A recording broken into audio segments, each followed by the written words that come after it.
Hey guys, welcome to No Budget Productions. This is the V Man. With me is my co-host Frank. Frank, how are we doing, man? Doing great, doing great. Woke up about 20 minutes ago from my power nap, so I Good can deal. sit here and regale everybody. Right on, right on. Well, with us tonight on Critical, not Cynical, is two cool guys from NerdTube. Why don't you guys go ahead and introduce yourself to those that are not aware of what you guys are all about? Cousin Cheeto? I'm Cousin Cheeto. As I said, we're a part of NerdTube. We do have our own fan film reactions over on our channel, where we do sit down and watch fan film. Star Trek, Star Wars, Indiana Jones fan films, and kind of give our no holds barred thoughts and everything like that. So if you guys like it, or if you guys like that kind of stuff, I don't know. But we got tons of other stuff though. We've got reviews and everything like that. So I'll plug the crap out of it later. But and hello, Joshua Irwin. He says, "Sup, new NerdTube guys." Oh yeah, I think Josh is a big fan with your guys' review of Ghost Ship Part 2, which came out. Was that today that it came out? Yesterday, I think. Yeah, I think it was yesterday. Yeah, sometimes we record these things in one sitting, and then we just kind of stagger the release. So sometimes it's hard to remember. We're like, did we release that? Right on. And then Zam, right? Am I pronounced Zam, right? Yes. There we go. There we go. You got some cool sunglasses on there. You just got up from a nap yourself because you were in a different time zone there. Where exactly are you coming from, man? I am from London, England, and it's 4:00 in the morning. And I did actually take a little nap for this podcast because I wanted to be fresh as a daisy. Unfortunately, I just woke up maybe about 30 minutes ago. So I'm still a little bit sleepy and tired, which is why I'm wearing my sunglasses to cover the humongous bags under my eyes. But to all people watching right now, live long, prosper, and scissor away, baby. Scissor my timbers. Oh yeah. Cousin Cheeto says NerdTube are hacks. Okay. By the way, sorry, one more thing. As it's Wimbledon season, I'm on the strawberries. Unfortunately, this is my last one now, but it's keeping me awake. Right on, man. Well, all I gotta say is to both of you guys, welcome to the channel, and especially to you, Zam. You staying up extra late. Even though you got a nap in. Like that. Thank you. It means a lot to me that you guys are able to come and join us. We tonight are doing Unto a Breach, which is a Lee Gartrell film. This is kind of an older film. From the Romulan Wars, not to be mistaken with the more modern Romulan Wars, which is being put out from, and I forget who exactly it's from, the more modern one, but a lot of Lee Gartrell's older films were taken down from YouTube. He took them down. So these are kind of a rare thing to watch, but we got permission from Lee to put these out and review them. Yes, Steve, Lee Gartrell, I've heard of him. Yeah, he is kind of a living legend in his own right. But we weren't able to get a hold of him to come on tonight. So I thought, what better way to invite NerdTube on and kind of chat with us about this film, since they do their own special brand of reviews for films. What better way? I was actually in two of those. That's where I first started fan films. Now we see why they no longer are around. Thanks, Frank. You ruined it for them and us. Thanks, Frank. Oh no, then I jumped ship to the Farragut. So. Oh, okay. There we go. So yeah, like I said, it's one of those rare things to have, because some of these, in fact, are all of these not on YouTube anymore, Frank? You looked a lot of these up, didn't you? Yeah, most of them were on Vimeo, the 4 surviving ones. He had, according to Michael Day, he had approximately 7 or 8, and he just took everything down. Yeah. And destroyed them. Yeah.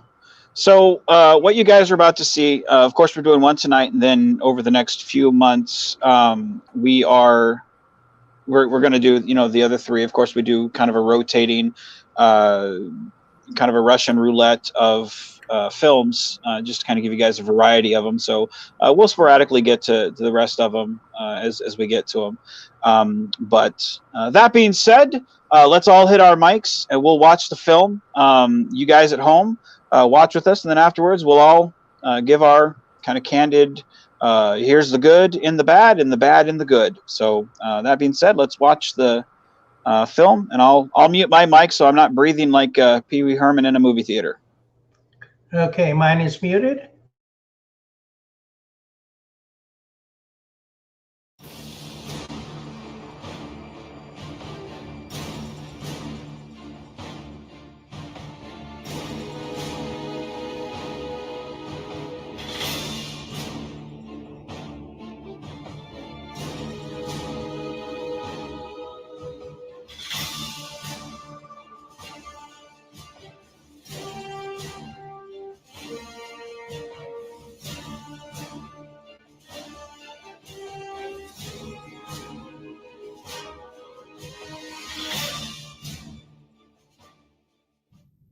Antares 1, this is the SS Owen. Ready for docking maneuvers. Antares 1, repeating. This is Captain Winsome of the SS Owen. Come in, please.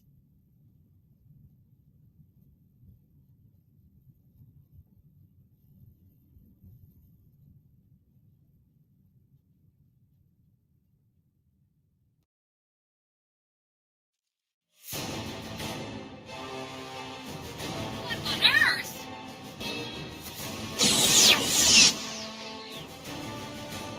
Mayday! Mayday! This is the SS Owen. We are under attack from a hostile ship. Please help! Mayday! Mayday! This is the SS Owen.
Yes, sir. That's the USS Georgetown.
Nothing on the bridge. As you were. I see, Captain. Thank you. This is an important mission with a state-of-the-art ship at our disposal, ladies and gentlemen. The human race is counting on us. So don't let me down. Or should I say, don't let us down. Take your positions.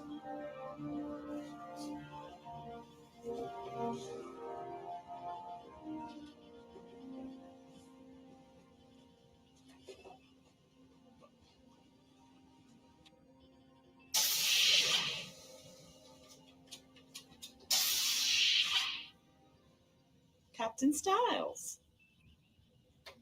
Dr. Callison, good to see you again. I understand congratulations are in order.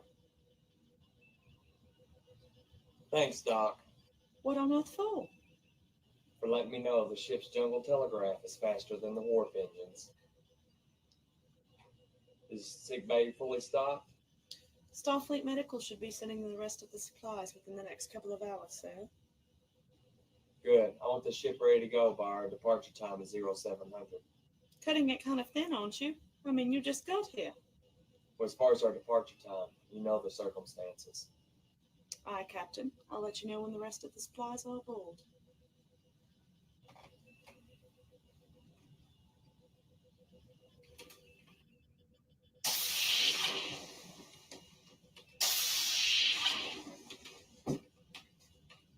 Commander, Captain.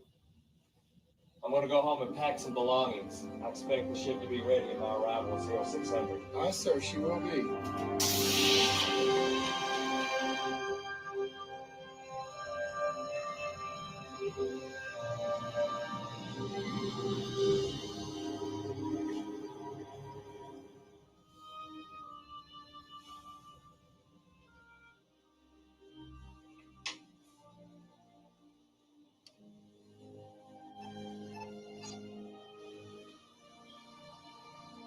Bill, Hello, Wendy.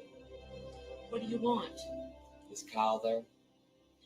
It's late, Bill. He's sleeping. Well, then wake him up.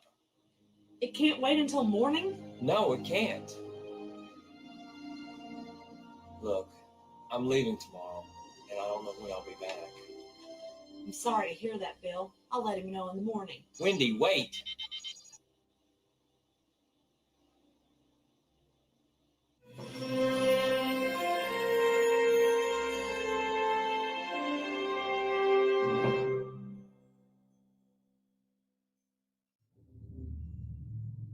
Over-engineered hunk of junk. Problem, Tim? What a me, Monica. And when we're on duty and in the public, you're to call me Lieutenant Samuels. Okay, Lieutenant. And you can call me Ensign McDonald. Barbara duty, of course. Agreed. Can you come down here and help me just a second? Sure. On those wires right there. Right there. Don't worry, I've got it. I do believe you're right. I think you're right. Yeah. Not here. Ow! You all right? Let me see. I'm fine.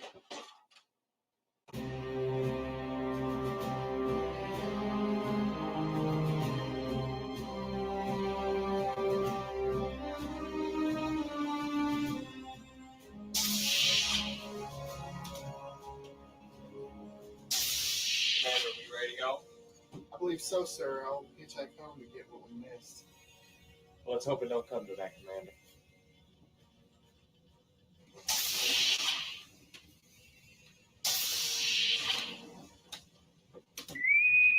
Bridge to engineering. Aye, sir. We're ready. Lieutenant, the warp core is ready. Mr. Sims, plot a course to Valeria. Sir. Course plotted. Take us out. Thrusters on.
Power drain. In several places. That's definitely something. Keep an eye on it.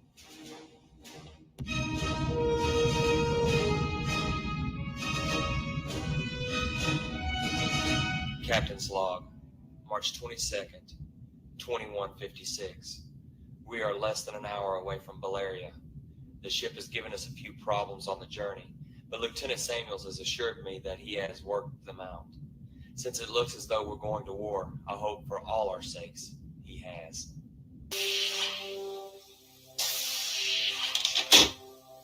What is it? It's a power shunt, sir. And? It's not supposed to be there. The shunts were pulled before Yorktown left Earth. Are you sure? Yes, sir. I got the orders from Commander Ross and relayed it to my team. I see. And where's it shunting power to? I have no idea, but I have my whole engineering team scouring the ship to see if there's any more. Well, you sound suspicious. Well, I don't know, sir.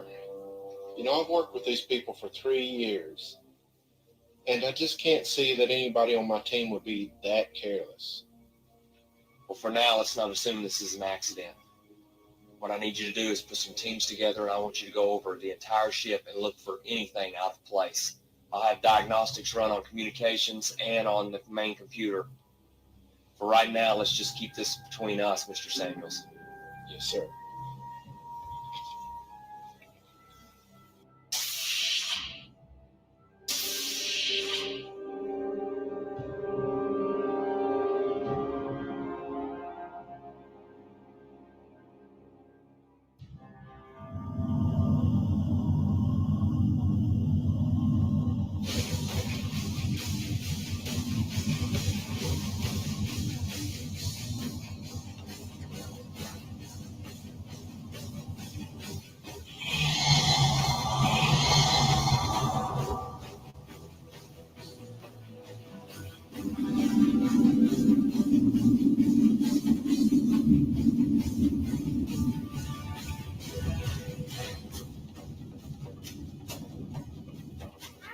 Red alert! All hands in the battle station. Red alert!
Damn. Which ship? It's the Ares, sir. The Ares. That's an NX class ship. Maybe once upon a time, sir. Commander, take the shuttle pod out. Go get those data recordings. We need to know exactly what happened. Take Mr. Sims with you.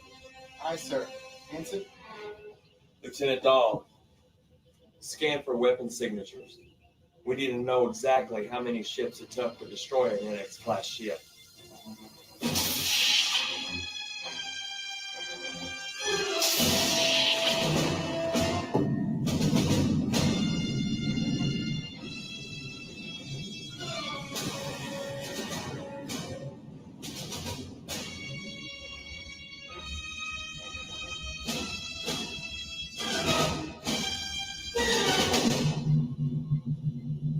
Smack one. Good. Now just 3 more to go. You know, this will be a lot better if we had cracked the games. Yeah. Unfortunately, you're going to have to do the best you can with what we've got.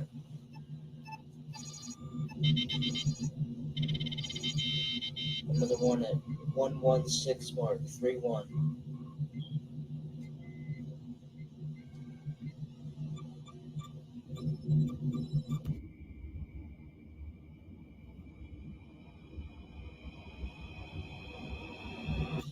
Sounds like the new Monarch class ships were contracted to install. If they can get it to work. Don't be too excited. That ship's just started construction. Why do you want that anyways? Tractor beams.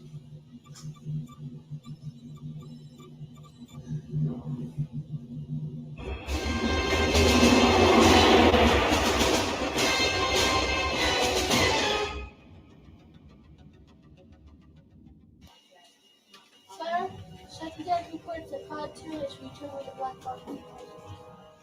Tell them I'll meet them in cargo bay. I see. Lieutenant Dahl, you have the bridge. Resume the course to Valeria. Aye, sir.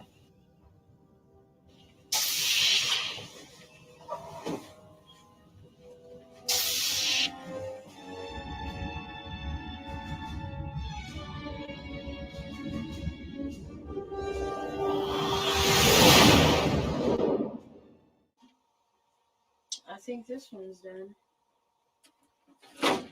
I'll take it to the lab and see if they can pull anything off of it, but I wouldn't hold my breath. Hold on just a minute. Captain, we're getting a signal from Starfleet Command. Captain's log, March 24th, 2156. We are following a warp signature similar to the one Archer encountered 5 years ago. It has taken us further into space, which means the ship we're following is heading in the general direction of Earth.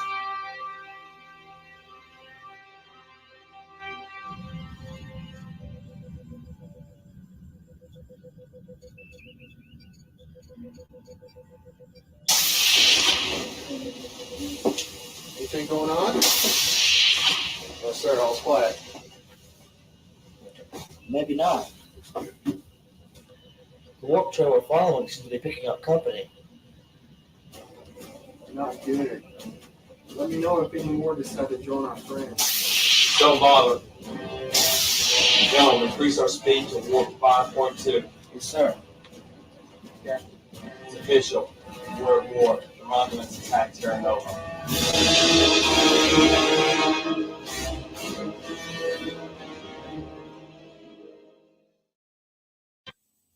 It's official. We're at war. The Romulans attacked the settlement at Terra Nova. Terra Nova? I know. Less than 20 light years or so. Starfleet is mustering every ship it has. Our orders are to go to Terra Nova and search for any survivors. If we run into any Romulan ships on the way, we're to do our best to take them out. So we get a possible suicide mission. What a way to start the day. All in a day's work, Commander.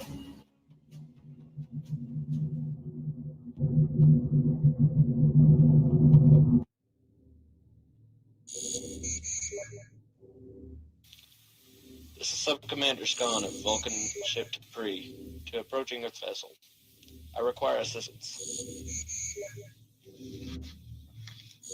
I repeat, I require assistance. We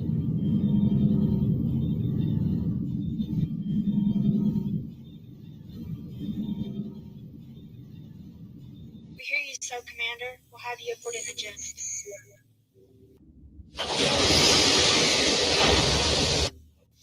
I'm unfamiliar with a time unit of a GIF. Could you please enlighten me? Disregard.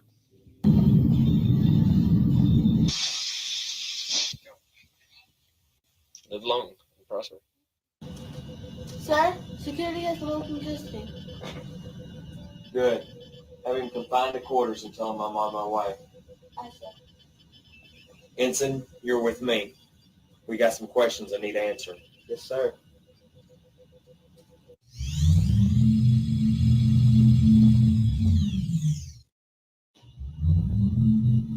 Vulcan in custody. Starfleet's going to love this report. I'm not taking any chances. When you're the sole survivor of such a devastating attack, you draw attention to yourself.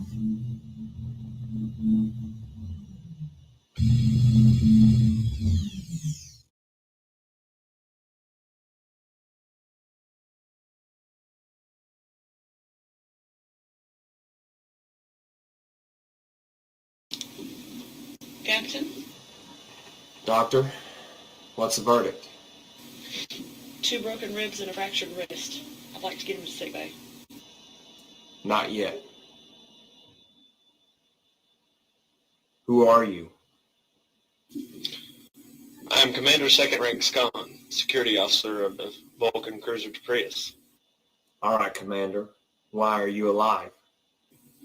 Excuse me, my English must be faulty. Do you wish me dead? No. It's a question we ask when someone survives an attack of this magnitude. I mean, 4 ships and a heavily armored star base. How many people is that? About 1,400, sir. 1,400 people. And you're the only survivor. How'd that happen? To answer your question, it was a fortuitous circumstance. I was walking toward the mess hall, using quarter into the hull. When the section I was in began to pressurize, I had entered an escape pod. And you happen to be the only crew member to make it to an escape pod during an attack. Other pods did escape the debris. However, the attackers shot them as they jettisoned. My pod sensors will confirm this. Ensign, take the commander to sickbay and then sign him some permanent quarters. Sir? You have your orders. Yes, sir. Doctor.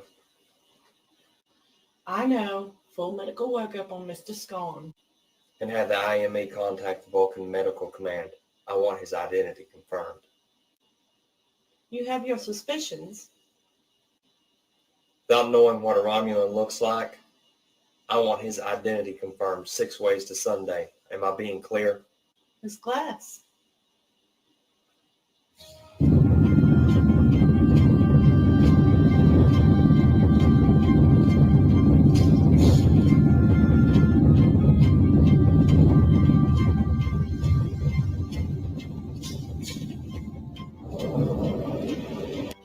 Warp trail we're following seems to be picking up company. Lieutenant, did we find out anything about that weapon signature? No, sir. Since the data was too confusing. How so? Well, we picked up warp signatures from 6 different ships, and the data from the Vulcan escape pod confirmed that. 3 of which were destroyed. Yes. However, none of those ships ever fired a shot. I'm only picking up weapon signatures from 1 ship. 1 ship caused all that destruction? It would seem that way. Mr. Sims, those warp trails we're following, how far out are they? Our current speed? About 3 hours, sir. Damn. Styles to engineering. Captain's log, March 25th, 2156. Thanks to Lieutenant Samuel's jerry-rigging on the warp engine, we've been able to sustain a speed of warp 5.31 and are following the Romulan battleships. Sir, the Romulans have dropped out of warp. How many? Only those 3 ships. All right, take us out of warp. Dropping to ill. My God! Shields up! Fire all weapons.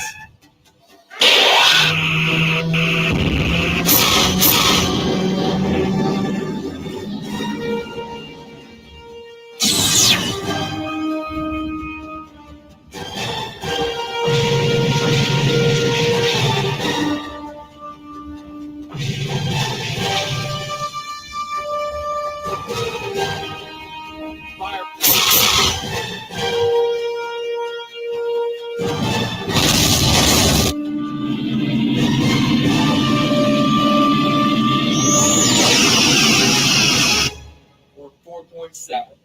Engage.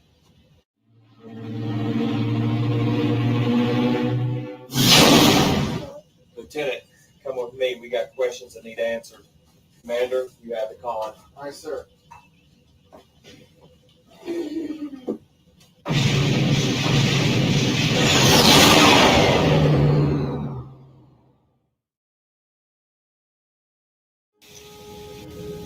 Damage report. Tanks 1, 2, and 4 are operational. Recharging. Forward torpedo tubes are damaged. No fixing them until we get into dry dock, sir. Damn, enough of that. The whole damn ship needs. Go annoy somebody else. Engineering. Captain, I don't know what happened.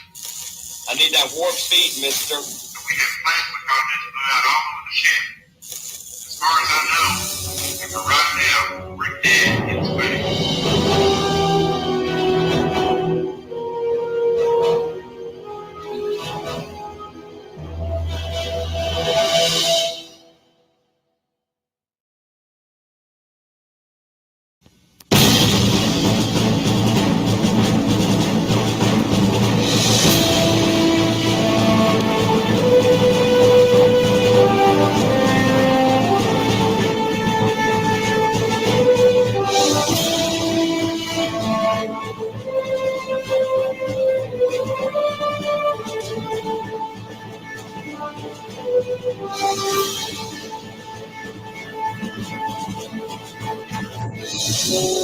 No. All right, Frank, you wanna go ahead and pause it now, or is there any after credits for this one, or no?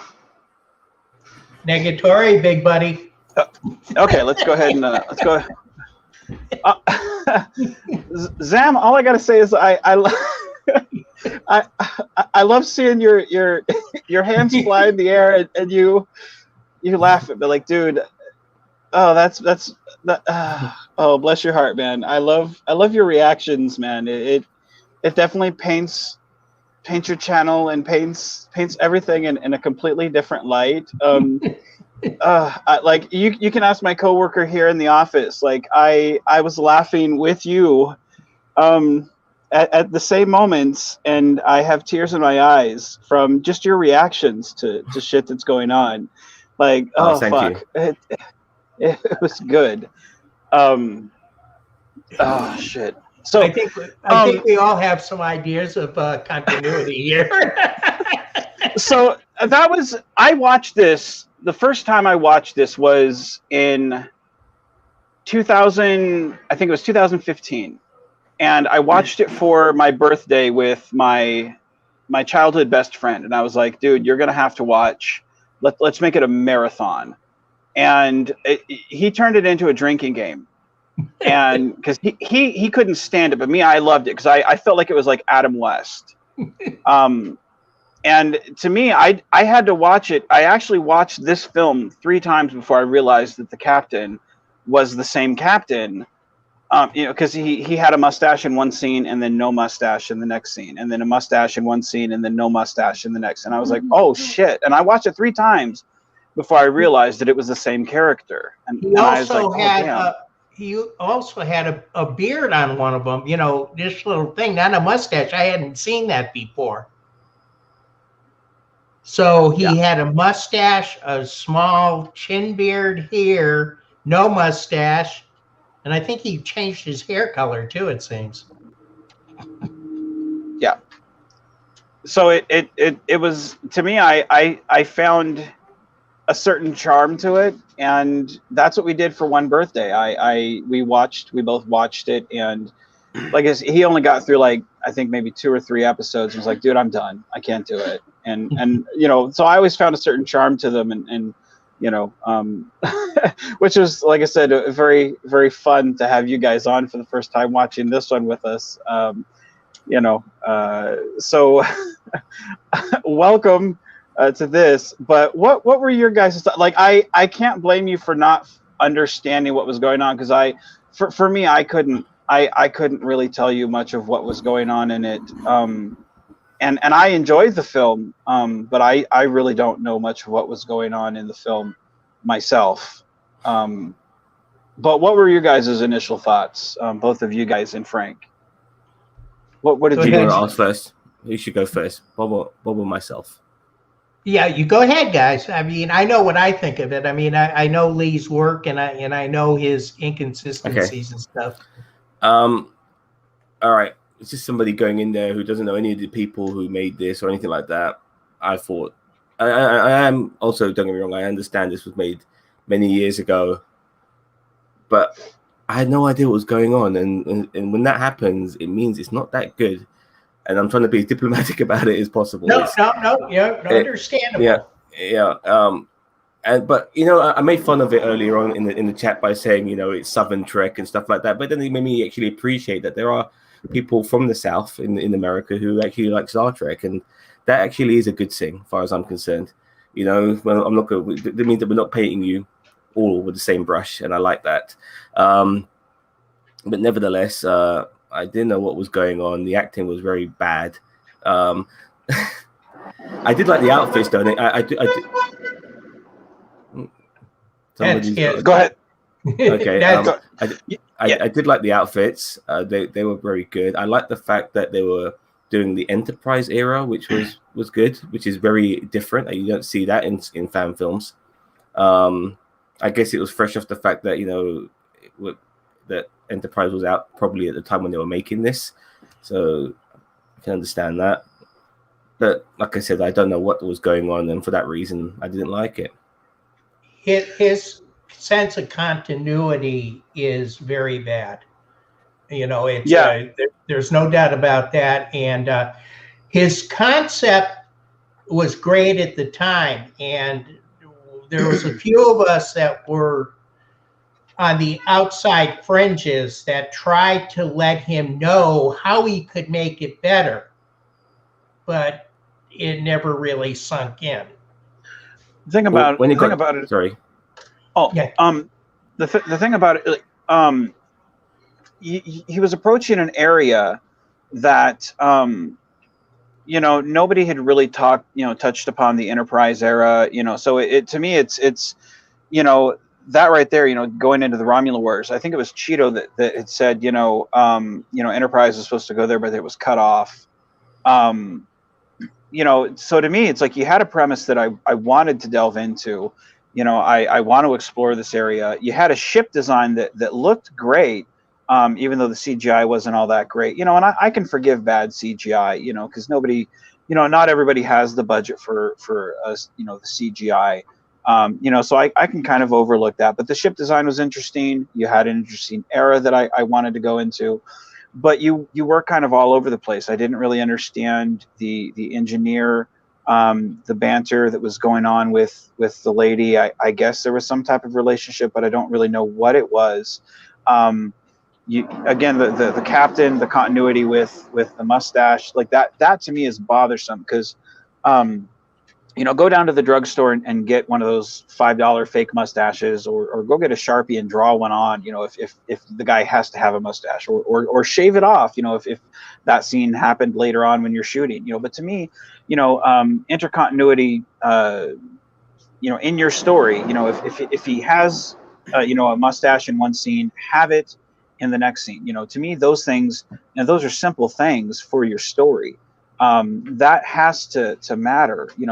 Those are glaringly obvious things that simply have to work. So on a very fundamental level, like I want to like the film, and I'm trying to, and I want to like it outside of a tongue-in-cheek type scenario. I love Batman.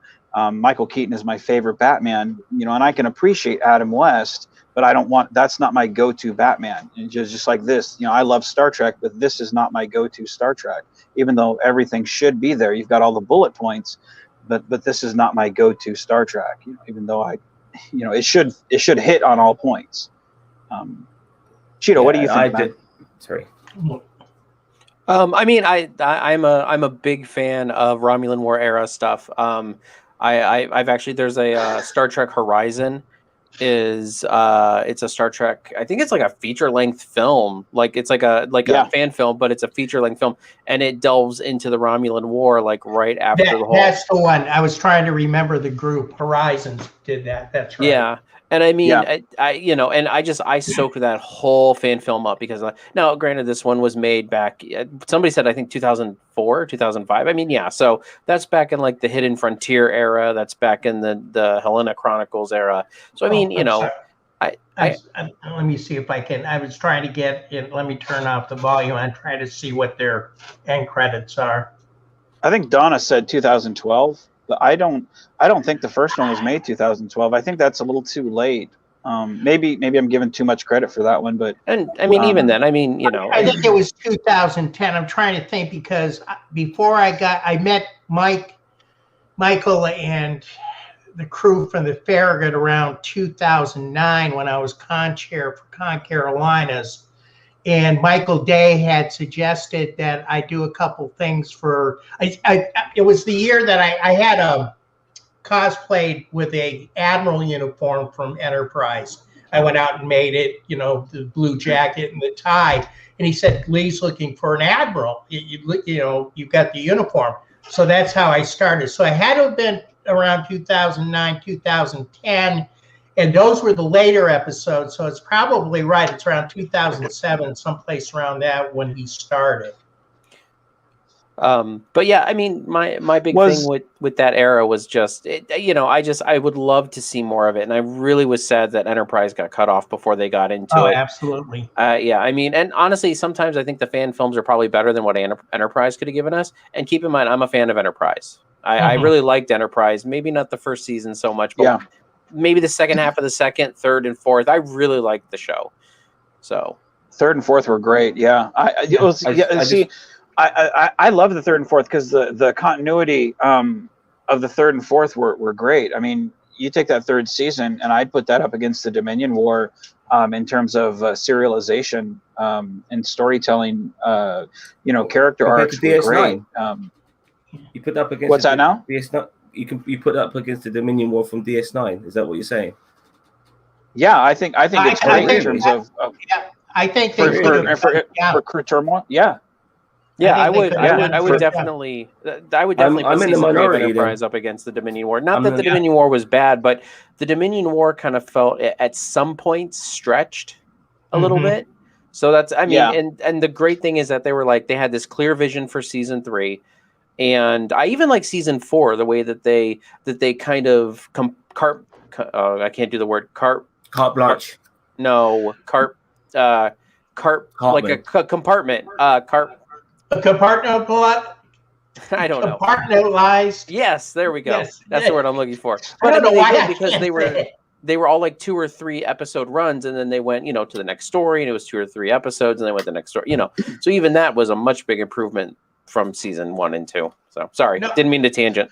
No, Brian, you're absolutely right. I mean, he did try, and he did do his further stuff was getting better because he got a couple actors in there that had a little bit more. They had a little bit more experience. As a matter of fact, Scotty Whitehurst, who plays later on in the series as an ensign, has gone on to do other things, and he's been in a couple minor roles in TV. But he also worked with Vic Mignogna on Star Trek Continues, and he also directed the second episode of Our Dreadnought Dominion. So yeah, Lee was okay. What Lee's problem is he would get something going, and he had all this stuff going on in the background, and then he'd disappear for months on end. Brian, this is you say Lee did try. You can't fault him for that. I couldn't do better at the time. Brian, here's the thing. Never mistake criticizing something and discussing it online. Don't mistake what we're doing anything more than like kids talking at a lunch table about, what they liked about, like, say, Avengers, or talking about wrestling, like what match they liked versus what they didn't like that. There's no hostility here toward, like, Lee's I terrible just or want Lee's a bad person. I would like to add that I personally, over the years now, when I look back at Enterprise, it made me realize how fucking shit it is. I don't appreciate it at all anymore as a show, like a lot of you guys do, especially Bob up there. He fucking loves that show. I despise it now, and the reason being is it just didn't take us anywhere after Voyager, and it felt like a continuation of, like, Next Gen, DS9, Voyager. You wanted to progress, but we didn't. We went backwards because the writers had no fucking idea what to do next. And and just to add to that, if Enterprise was good, it would have had more than 4 seasons. It was terrible. Part of that was the person who took over CBS at the time hated Star Trek. Well, the temporal Cold War was also an issue. Like, if they wanted to really do a prequel, which I don't agree with, they should have gone forward. But to do a temporal Cold War from the beginning and then not know how you're going to pay it off, that was bad. just go forward. Like, we should have got a post Voyager series. I think by the time you got to season 3, where Manny Koto took over, that was a course correction. But the numbers were starting to drop. But season 3, season 4 was better in quality. But it's kind of like having a shit sandwich. It's like, the quality is only. We did get our post show, post Voyager show. It was 20 or 25 years too late, but we have got Lower Decks now, and I love Lower Decks beyond belief. It's a breath of fresh air. But I wish they progressed, and with this, that you feel like, okay, how they're going to tie in this to the Kirk era and all of that sort of stuff. That's what you're looking at when it comes to prequels. Okay, go on, cousin. What you got to say? But then you got everybody out there, and I'm pretty sure it's including you, Zam, who say that we want the Old Republic series from Star Wars. So I don't mean to put Star Wars in the Star Trek here, but everybody who sits there and preaches they want an Old Republic series. There are exceptions to the rule, by the way. So I feel like it's the same thing. It's like the 100 years between Cochrane and Cochrane's first flight and the TOS era. I feel like there's enough of a gap there where you can actually do this stuff. Now, I agree also with Vince that it was like they shouldn't have gone the temporal Cold War, period. Like, that was just a dumb idea out the gate. Like, it just should have gone. They should have. But I'm okay with this era because it was a good era to explore the birth of the Federation. And by the way, that's a name plug or a game plug right there. One of my favorite Star Trek games. See, for me, I like Scott Bakula, by the way. I did appreciate the cast and stuff like that. It just didn't work for me like it should have. I guess I wanted to see Star Trek in its prime, in its best eras, which was the Next Gen, DS9, and Voyager eras, and I didn't get any more. And we haven't, like I said, until Lower Decks, we've been starved of that. Yeah, it was weak sauce. It was weak sauce, man. I mean, nothing happened. Like that first season of Enterprise, nothing happened.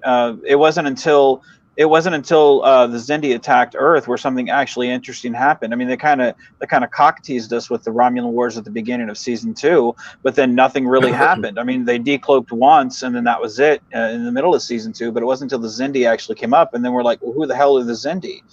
You bring an alien race that came up. I mean, if they had actually shown us, if they had changed Xindi to the Romulans and kind of tweaked that storyline some and gave us a full-blown Romulan Wars, I'm pretty sure we would have got 7 years of Enterprise. But again, they nothing happened for 2 years. We lost half our audience, and then they cut the show off. I mean, they had a lot of good ideas, but it was too late. And no, if I'm with you on, I don't want to go back with Star Trek. I mean, now it's okay with Strange New Worlds coming out, but we've got enough of Star Trek Picard, Star Trek, Discovery. It's hit or miss for me, at least. Lower Decks. Josh Irwin loves Lower Decks. I personally, I haven't seen enough of it to judge it. But I mean, we have enough for everybody where, it's a taste issue. What do you like? And you can pick or choose. But at the time when all you're given is, 24 episodes of nothing, you're sitting there going, should I like this? I don't know. I don't care. Fuck it. Who cares? You know. In my opinion, Enterprise was terrible at the time. It put a halt to Star Trek, as far as I was concerned. I mean, there was just Star Trek when Next Generation came out. It was like just Trek, and then they followed up with Enterprise, and then it was so shit that it ended up putting a halt to Star Trek for a particular period of time. And even the people who made Discovery didn't give a fuck about continuity with that stupid Klingon war they had, you know. You know, so it made you wonder where the hell Star Trek was going. I'm really happy Discovery's kind of back on track a little bit, and then way in the future now, which is a very, very smart idea in my opinion.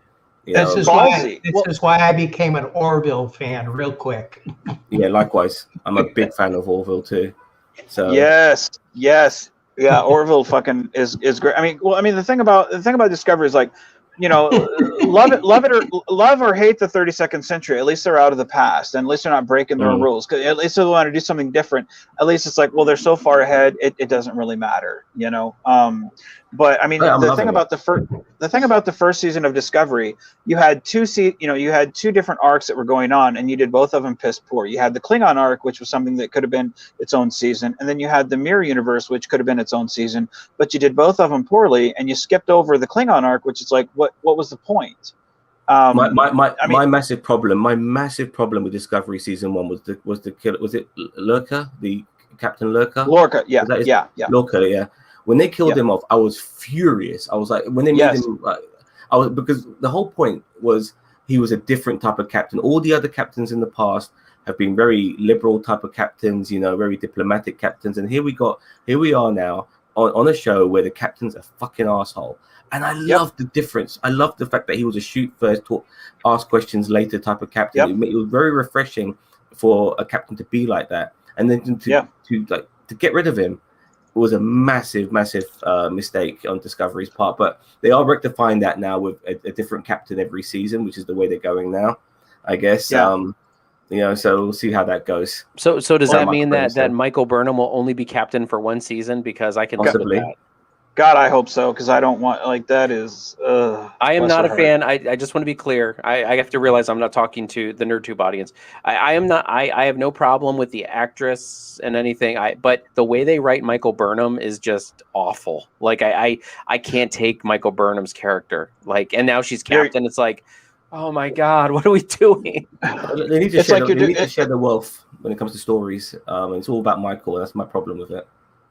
Well, it's like they're doing everything they can to turn me off of the show. No, I'm with you right there, man. I can't stand her because it's like half the time you're crying, half the time you're doing shit to get to push you out of Starfleet, and yet Starfleet still keeps kissing your ass on this stuff. Like shoot her out the airlock quicker than shooting Wesley out the airlock. I can't stand her as a captain. I don't want her in that chair. But I mean, why do we keep tuning into Discovery? You know, I don't know. Saru was perfect. I was a big Saru mark for the captain's chair. I was so happy when he was captain in season 3. Yeah, me too. I still haven't watched Discovery at all. I really haven't. Get with it, Frank. I'm sorry. I know. No, I don't care. It's just Frank. Who cares? He'll live. It's okay. No, I think. Earmuffs, Frank. No, I think I agree with you. Like when Lorca was on there, I actually was like, my favorite captain is Sisko. From everything in his attempt, with the Dominion War, you get in the Defiant. Like Sisko was my favorite captain. And then when Lorca came along, I was like, this guy gives Sisko a run for his money. This guy is either my second favorite captain or sometimes first, because again, his approach needed to be things, pushed though, didn't he? Like he had to be pushed to go to that level.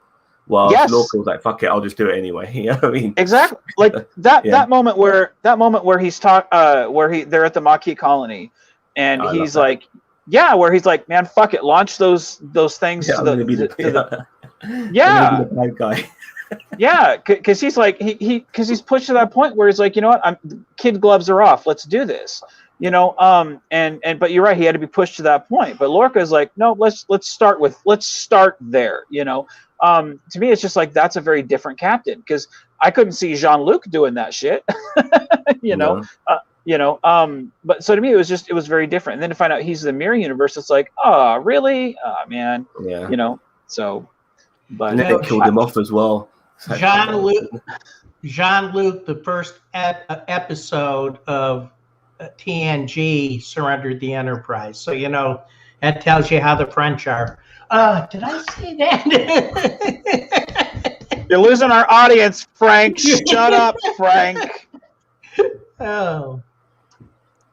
We already don't get views as is thanks to you, Frank, and your stripper pole. Shut up, Frank. Just doing my job, boss. Just doing my job. But we're kind of straying away from this fan film. Have these people made a fan film since? Are they still making fan films now? No, not presently. I think they stopped around 2015, 2016. Fair enough. I can understand this. It's not that easy to do, and to get everyone together and stuff like that. Yeah. And, Actually, I had thought of doing the Romulan War when I decided to go off and do Dreadnought Dominion. That was my first thought. I was going to use I keep on wanting to say Daedalus. It wasn't Daedalus. It was the other one, Icarus. The Globe. It's not Daedalus. Is it Daedalus class? The Globe from... Yeah, Daedalus class. Yeah. It's a Daedalus. I was going to use a Daedalus class, but I was working with Starship Farragut, and we had the Enterprise bridge, down in Kingsland, Georgia. Actually, at that time was St. Mary's, and so when I started Dreadnought Dominion, I said I don't want a constellation. So that's when I said I want a Dreadnought, and that's what we continued with. And when I left that project for a few years, I came back and I said, well, I can't be the captain anymore on Dreadnought because I turned it over to them to take over. Let's do a spin-off. So now I have a completely different ship because I don't like being standard, and I have a Gemini class that comes from Star Trek Online. So that's a poor name. Well, that's one thing I will give these guys credit. That's one thing I will give these guys credit for. One of the worst things about being a fan filmmaker these days is everybody has a fucking Constitution class ship. Everybody is always on the bridge of a TOS ship, which is one of the reasons why the Constar is in the Next Generation era. And I had to reuse. I had to make it the Relics, ship that Picard referenced, from that episode, because you have to use what you have available to you. So you have to write around your limitations. These guys actually went out and love it or hate it, it's something different. When you look at this bridge, it's something different. You instantly go, oh, it's from that one film. The uniforms. I still don't know why that one guy's uniform is like burgundy. I think somebody said it was a security uniform or something. To which then I'm like, well, then why is the stripe yellow? So I mean that it's visually different, and to me, different is always good. Anything that makes you stand out, I commend. Because it's always easy to go shoot on Ray sets or go shoot at Wolf set or whatever, and to take the time to build something, what I would have done is maybe change your camera position to shoot in a little bit closer, so that it makes it look a little bit more cinematic, or episode, so that it looks like you're actually in a ship instead of such faraway shots to where you can see the wood, and see that you're not actually on the bridge. Just a little bit change of a camera angle would have made that look just a little bit better, outside of your establishing shot. And it also would have kind of blurred the background a little bit if the focus was different. And as you said, you wouldn't notice the stuff as much in the background. That was going to be one of my critiques that I forgot to say earlier was the camera, if they would have done more of the cinematic shots, Yeah. You know, it would have definitely been a much better, you know, maybe some lower angles, you know, some, you know, front angles, lower angles, maybe. I mean, with the Starship Bridge, sometimes it's hard to do an upper angle unless there's like looking up through the whatever the skyline or whatever it is, the sunroof of the bridge. Right. Well, in that angle, like what I would have done, I mean, first off, pick off, does he have a mustache or doesn't he? So decide on that factor. But at that point, you could have done a beautiful angle, from in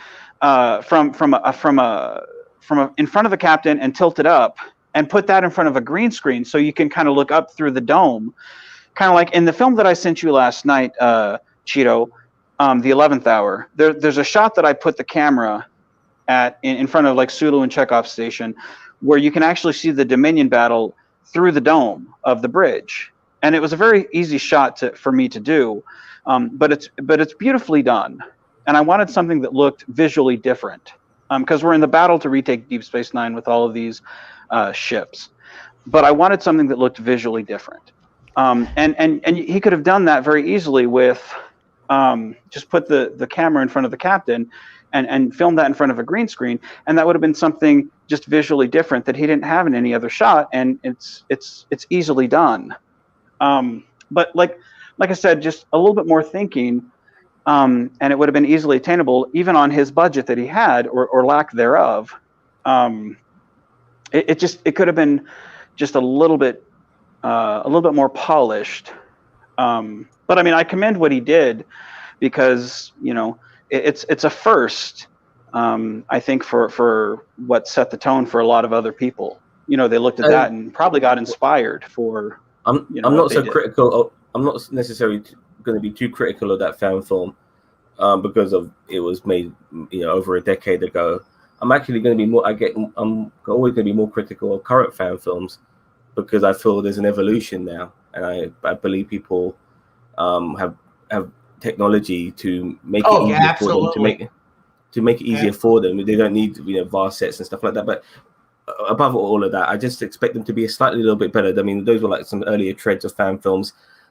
They could do it better. Now, one thing for me always is important, and I understand people are not actors, but I do expect some level of acting. And when if you can't give a feel for what's happening, then I have no idea what the hell's happening. I can't emotionally, you know, connect to what's happening, because you guys are all monotone when they're delivering their lines. And I feel acting for me is the most important thing you have to do when it comes to a fan film. Right. Yeah. One of the small things that I didn't mention about this in the very beginning, but he started this. This all started technically as a school project.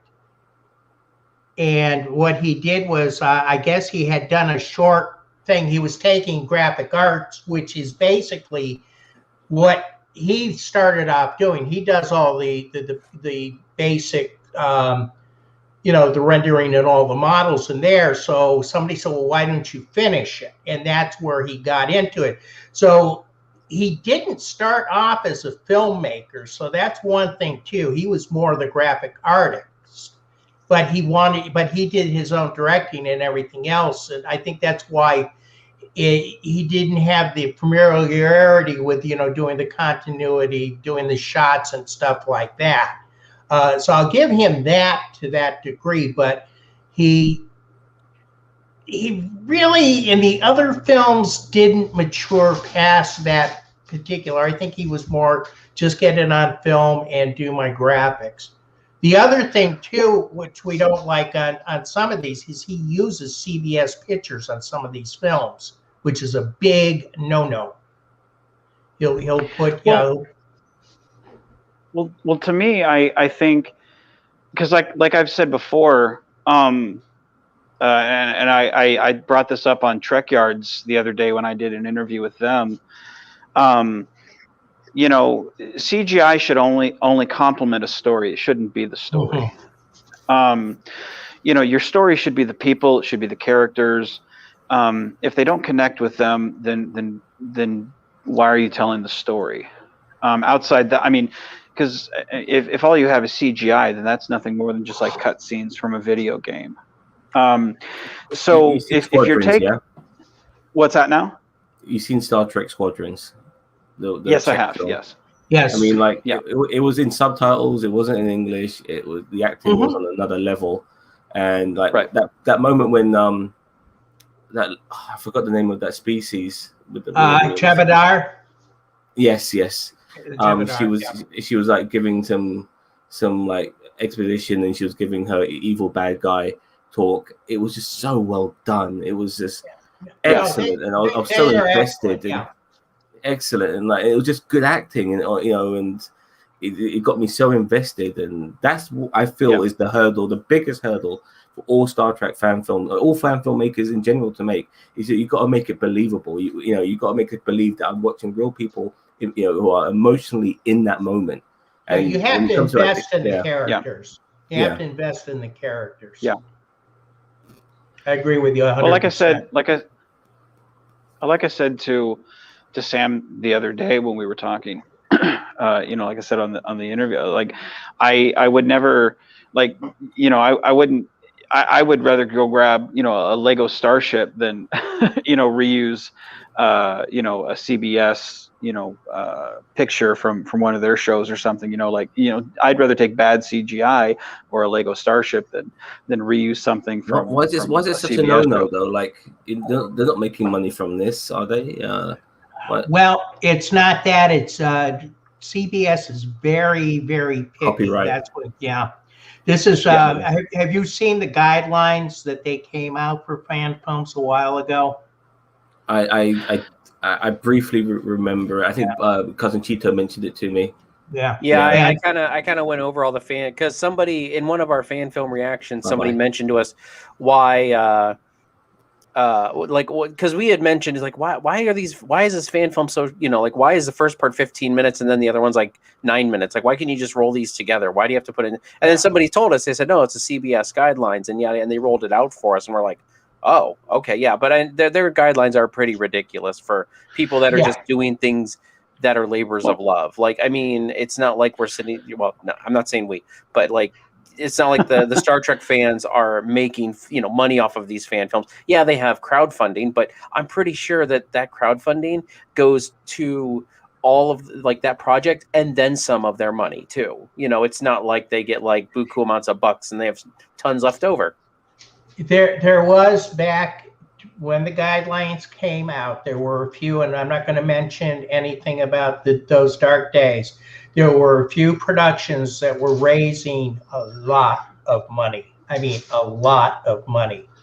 And CBS came down because they, at that point, were beginning to see productions that were getting closer to actual TV or cinema productions with the amount of money they were raising. And even though you can't make money on it, a couple things were happening here and there. They were, like Renegades had Tim Russ in it, had, and that was one part of it. You cannot have that was excellent. Yeah. Yeah, so things like that is why CBS came down. Hold on, Frank. I need to address something. So Carl Faulkner says, "Bye all," because I feel like I'm ignored. Hey, Carl, we're having a conversation here. My internet's glitchy as it is. I'm not hearing the entire thing, so I don't know why you feel ignored, but I have not been pressing the button for all the comments. So no offense, please don't leave comments like that, because that really irritates me when people start pulling drama. So don't do that. Okay. So none of us are, mate. So, okay. We love the interactions. I love interactions, mate. I don't want to think that none of us being ignored. Yeah, we're not ignoring anybody. And by the way, what's William Jackson saying anyway? I'm not sure. Like my internet is like glitchy, so it's I don't really know. I'm not able to see all the comments. I'll read it. I'll read it. My question would be to the Lego Starship and the tennis ball can used as a grenade with the 9th graders that I saw that was greater than Vance's stuff. Does that make any sense to you guys?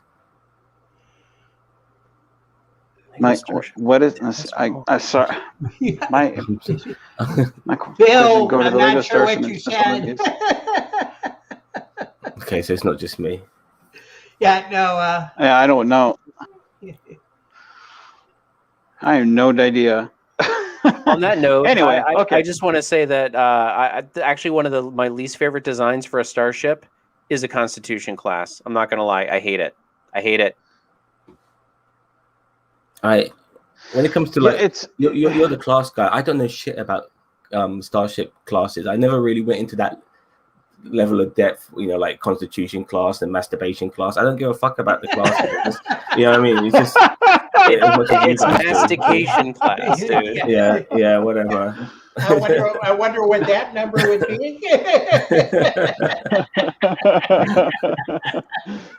Oh yes.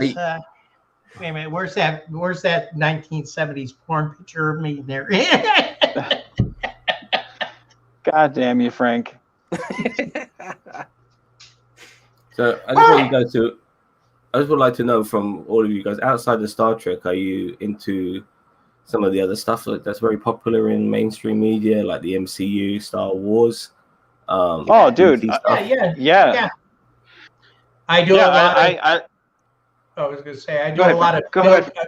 I do a lot of folk music, which is a scientific folk music type of thing that we do a program. Yeah, folk music. It's called folk because years ago, on a science fiction convention in California, they had science fiction folk music when it should have said folk music, and the genre was born. So so Wednesday nights, I have a show on here called Filk Quest, which I interview some of my friends and other people in the Filk community, which is all over the world. As a matter of fact, there's a couple of Filk conventions in London or in the UK, in Germany, then of course the US, Canada, and stuff like that. So if you're interested in catching some of those, just jump on the channel. They're called Filk Quest. Definitely curious for sure. Yeah.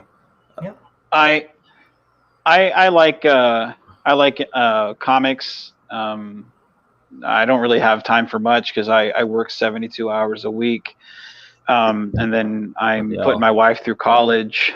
So I go home when I get off work. I get about an hour and a half of sleep. And then I drop my kid off at school. Then I go home, get about another hour and a half, and then I pick him up, and then I'm with him the rest of the day. So, outside of overworked, man, they overwork you guys beyond belief. It's so unfair. Dude, 72 hours a week. Nobody should be living like that, man. It's really, dude. It's terrible. So that's why, my whenever I get time to go do something, that's why doing stuff like this is fun. This is what I do in my downtime. But I like comics, I like watching movies when I can, but usually I pass out before I get through it. And just spending time with my kid, I'm a family man, but at this point in my life, it's like, dude, I'm gonna fucking die at my work desk. I know it. So, life isn't about me. It's about my kid. So, just doing my films when I can, going and driving to sets and, reaching out to other people and just making films that make them, live their quote unquote dream of being in a Star Trek film.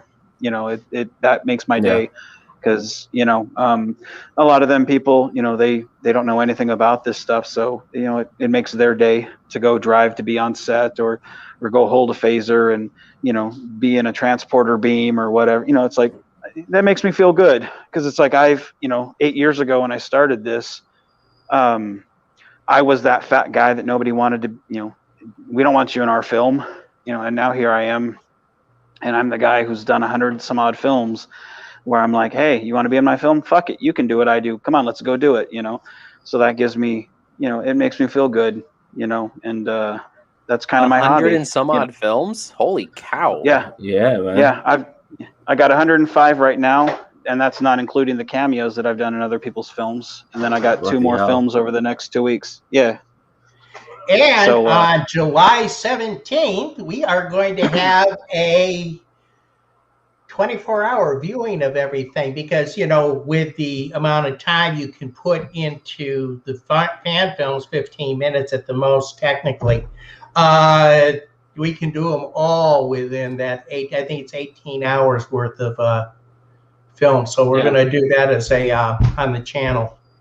Yeah, watch them all in chronological order. So if anyone wants to just watch them, you know, and get a sense of the character's life, you know, because it's when I first started doing them, it was to kind of give Starship Valiant the backstory to my character because he was kind of like Chief O'Brien, where when you watch DS9, you've already got a sense of the character because he was on Next Gen, and that's what I wanted to do for Michael King because I was a character on his films. But he went through and did, you know, I've done so many of them. And then I went to go Chief be O'Brien captain is of the savior of the universe, by the way, confirmed by Lower Decks. Confirmed by Lower Decks. So right. You know, it's a good choice there. Good choice. Right. So then when I went to go do the Constar stuff, which is my character in the 24th century, because he's got this crystal that keeps him young, which was my way of explaining why he's so fucking old. Okay, I get it. Yeah. Can you explain why I'm so fucking old?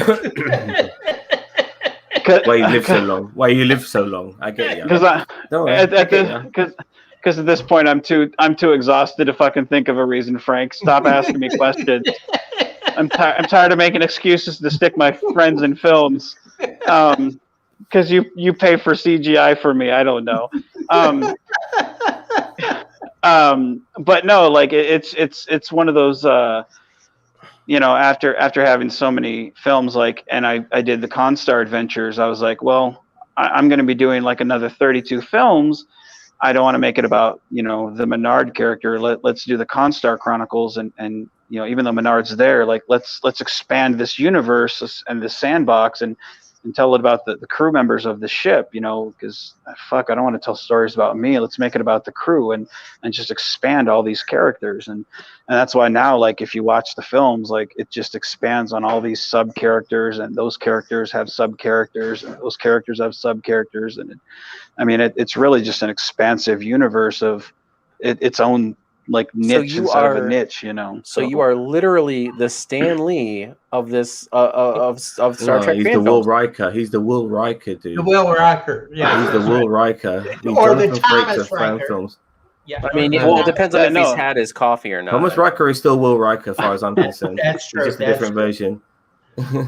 Yeah, no, But, it is yeah, no, like it like I started playing the mirror Menard, like the mirror version of my character, because I got tired of playing like the good guy. And you know, when you have so much on your own shoulders, it's like, man, I'm gonna do this take, and I'll invite them over and do this, and you know, but yeah, no, it's. Excuse me, you're saying the Menard in this universe is a good guy? Would you like to talk to a Commodore? Would you like to talk to a Commodore, and I'll tell you exactly what Grissom thinks of you? Dude, I don't like talking to you at all, Frank. The only reason you're on here is because you've got that sexy hairdo going on there. So, no, Frank, no. I just want to quickly. So no, like. Sorry, go on. Sure, go ahead. What's up? No, you're good. Just regarding our channel, because how we do things, like I myself, I like to really try to broaden my horizons when it comes to all forms of pop culture. I'm really pissed off I didn't see the Queen's Gambit, for instance, earlier when it got released. I'm not sure if you guys have seen that. I love chess. I'm not the best chess player, but I do know how to play it. And because I know how to play it, I was very engrossed in the Queen's Gambit, and I do recommend anybody who knows an element of chess watch that show. I just did the trailer reaction to the Masters of Newark Sopranos story. I love started watching that. Yeah, The Sopranos was the beginning of the golden age of television that we have today. Yeah. And I was emotional seeing Michael Gandolfini, doing the role of Tony Soprano, and knowing that he is James Gandolfini's son, and he's playing a younger version of Tony Soprano. It was heartbreaking, and it was emotional. I was happy, I was sad, knowing that James Gandolfini is no longer with us. But I love all of these other genres as well. You know, I love my gangster films. I love, Goodfellas, Casino, all of that sort of stuff. You know, it's just there's so many avenues and stuff. You know, there's so many things to watch. I did a trailer reaction to The Harder They Fall, which is a film about black cowboys. You know, it's got Idris Elba in it and stuff like that. Oh, it's amazing. It's just so much out there. You know, for us to Do you want to jump put on. one? Do you want to put one of No. those links in the chat so we can watch them, or so anyone in the chat can go and watch them? Because I certainly don't mind Let me sharing. look for something. Let me have a look for something. If Yeah. one of you guys can talk in the meantime. As a matter of fact, you guys in the channel should check their channel out. It's called NerdTube. And Frank, why don't you grab that grab the link, Frank, and put it in the chat, because I don't know, since they're not moderators, I don't know if YouTube will let them. I'm very illiterate on that stuff, so why don't you grab their channel, Frank, and put it in the chat so anyone can just jump on over and subscribe if they haven't already. Yeah, let me go in and find it, because All right, for instance, I'll use Gunpowder Milkshake for argument's sake. I did a trailer reaction to that. That is like a female John Wick, and let's see if I can. By the way, I'm still blocked on one of your. My personal account is still blocked, unfortunately. So I've got to do this with YouTube. So I'm just going to quickly post this now. 1 second. Which account is that? Which account is that? One out of It's his my 14 because he keeps getting banned. No, I got you know? three. I got three, and one of them was just to do with Facebook. But I've Listen, got my own this personal guy- account, and I've got. Let me tell you about this guy and his Facebook bans. Like, he gets banned for 30 days, and then we start the countdown to 48 hours until he gets banned No, again. I got banned. By the way, I'm really pissed off that my current ban is ending just after July the 4th, because anyway, I'm not going to go there, but I don't want to upset people too much right now. I've just made some new friends. But in advance, this is You're in the minority now, Zam. You better watch out. Yeah, I've always, mate, look at my skin color. I'm used to being a minority. Oh. You know what I mean? So anyway, but Here you go, Frank. I'm forwarding you the thing, Frank, because I got the link. I just have to get to our tonight's. Did you get my link, Frank? You got it, Frank? Okay, go ahead and post that in the chat. Yeah, no, I was going to say, this is the link that I just pulled off their channel. And there it is. Yeah, I do. No, I had to get back to ours. I wasn't set up on the usual side. Okay. Okay, there it is.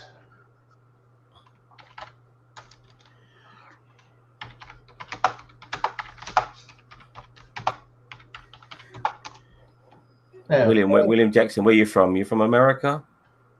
He says, I'm white, I'm the new minority, bro. I'll tell you this, mate. If you're white and you live in America, you should be. Because technically it's not a white land. God, I know it sounds really horrible me saying that to certain people. Anyway. Okay. I'm a bit, by the way, just so you know, you just get to know me a little bit better. I was a massive activist when I was younger. I'm a very left-leaning liberal guy.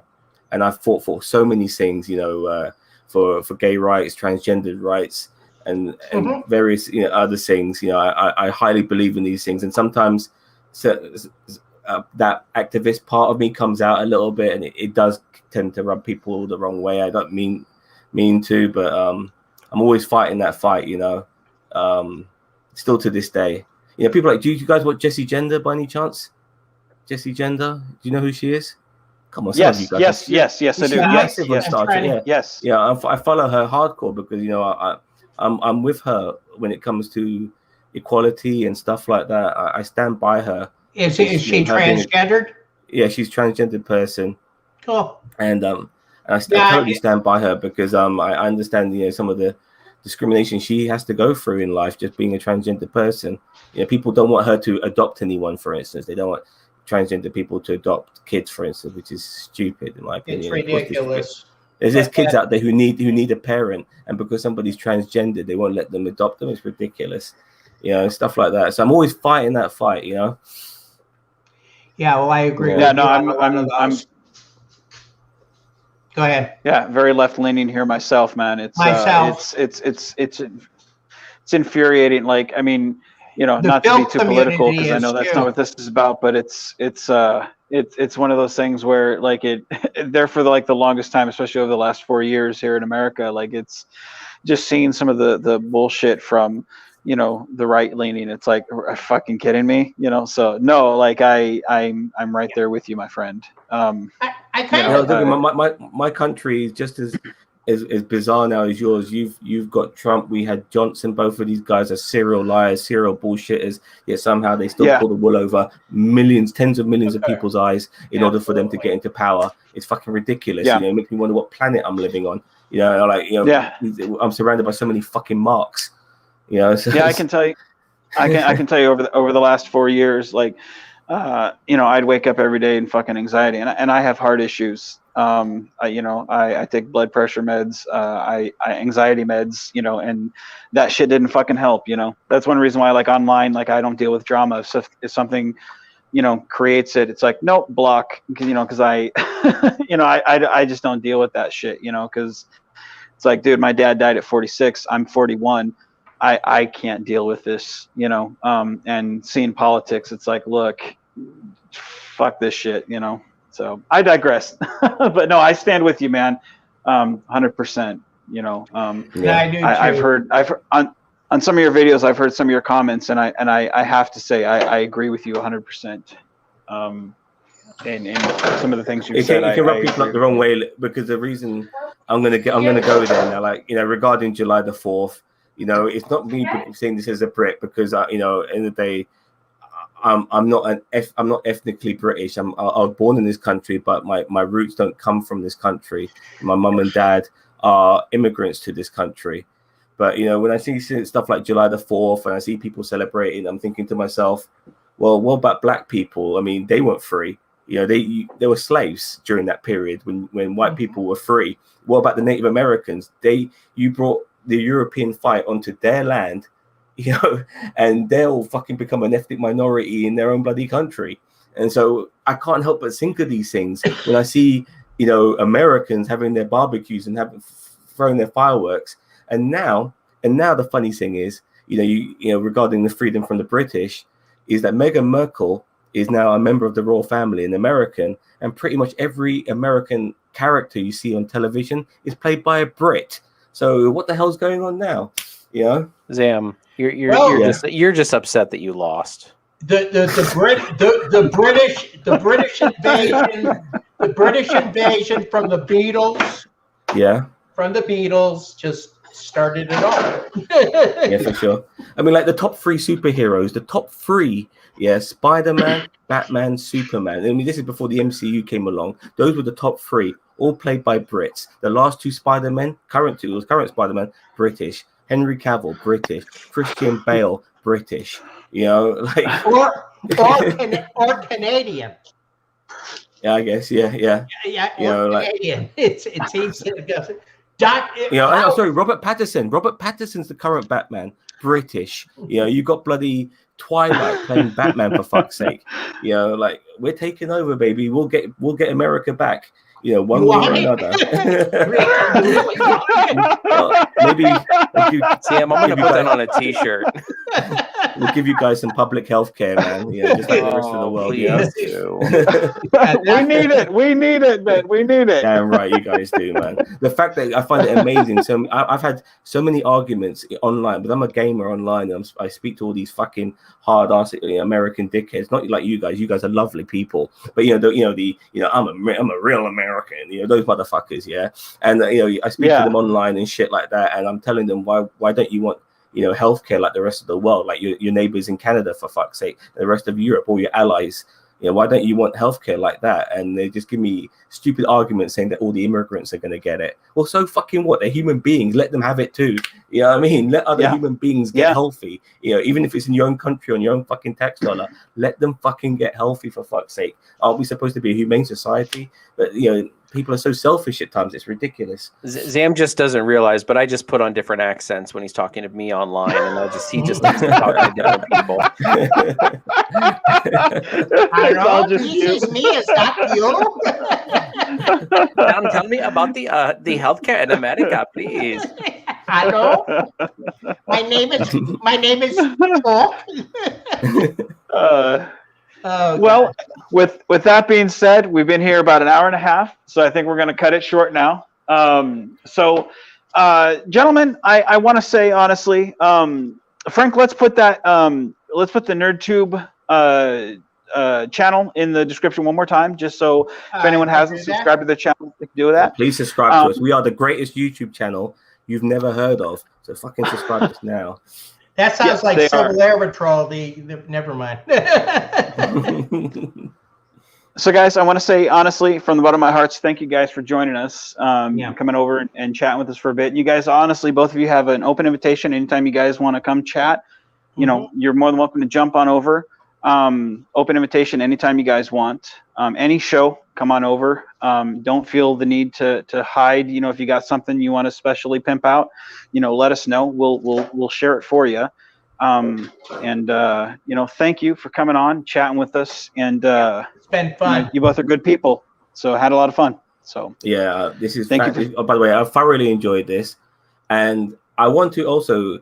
I got to say this. I need to apologize for being a bit of an asshole in the past, making fun of people's appearances, because I go there sometimes and I don't mean to, and you know, and I will never do that again. I'll try not to do that again. So thank you very much for accepting me here and building bridges and not burning it, because that's how it should be. I agree with you. Absolutely, man. Zam's a nightmare for post-production. Well, I can say, man, like having you on tonight, and I'm trying to figure out if I'm trying to figure out if Zam is me to you, or if Cheeto is him to me. I'm trying to figure out how this dynamic is working. I'm gonna have to watch these two guys. Well, you're a bit loopy like I am, but okay. I'm the front of house, whilst you're the behind the scenes, and you know what I mean, which is very unusual. So yeah. If Zam gets a stripper pole, that's when we know, okay, the wig is coming next, because that is. Oh, by the way, I'm pro sex industry. By the way, there you go. As you want. God, here we go. It's all good, man. Fuck hookers, fuck prostitutes. You know, circulate the money amongst ourselves. It's all good. You know what I mean? Zam, we're rapping. Come on, Zam. All right. This is me in our production. Come on, Zam, we're rapping. Okay, I'm sorry. Well, all I gotta say is the highlight, and like I said, my coworker was laughing right along with me, because every time something would happen in the film and your arms would go up in the air, and I could see you laughing, like, dude, that I was cackling. You know, I was like one of those little schoolgirls just cackling away, man. And you know, so it was a pleasure to have you on, man, and react to your reactions, man, because I was laughing with you, having a good old time. So. You know, water under the bridge, man. It's good to, like you said, build bridges. You know, so both of you guys are good people in my book. I support your channel, and like I said, anything you guys have that you want to share that we can help pimp out, you know, you guys are just an extension of, you know, a great community that we have on YouTube, and we support you both. So, yeah, anything we can do in the future to help you both out, you let us know. And we'll make it happen. So nothing but good vibes. So thank you. Anyway, with that being said, both of you guys, thank you, and everybody at home, thank you for joining us. I mean, you guys could have gone anywhere tonight. You guys chose to hang out with us and this guy Frank here. That being said, everybody at home, be genuine, be safe, and keep on geeking on, guys.